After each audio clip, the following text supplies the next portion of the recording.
нийслэлийн төсөв хэлсэн дараа дүүргийн иргэдийн төлөөлөгчдийн хурлууд оролдож төсөө бас 2018 оны төсөв хэлцэх ёстой байгаа.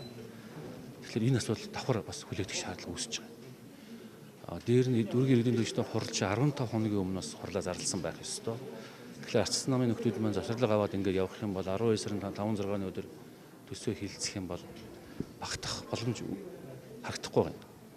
Тэгэхээр бид нар одоо ямар ч байсан тохиолдолд хоногийн төрөнд одоо энэ төсөө нэг яаралтай хэлцэх ёстой.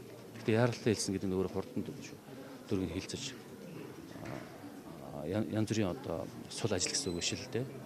Нямбай хэлцээд хуулийн хугацаанд нь батлахгүй бол одоо бид нар дараагийн орон нутгийн амьдралд өөрсдөө хүнд байдалд орно.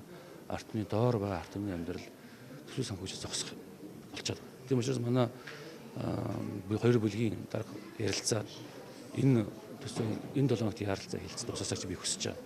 Би дүүргийн засаг даргын хувьд бас яг тийм бодолтой байна. Хэрвээ энэ 12 сарын 1-ний дотор баталчих юм бол бид нар бас төсөө өргөн бариад тэгээд дүүргийн иргэдийн хурлаар батлаад 12 сарын 20 гэхэд бүх дүүргүүд төсөө хэлцсэн дууссан байхад учиртай гэж би бодож байгаа.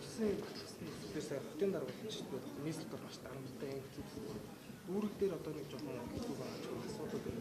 Гэхдээ мэдээж энэ чинь нийслэлийн төсөв дээр маш их ачаал өгч байгаа. Яг түүнтэй ижилхэн дүүргийн бүх төсөв дээр ачаал өгч байгаа. Бид нар нийслэлийн бол улсын төсөв төлрүүлдэг орлого маань одоо жил бүр нэмэгдэж байгаа. Бидний үүрэх ачаа улам бүр нэмэгдэж байгаа. Тийм учраас одоо яг ачаал бидэнд давхар ирж байгаа.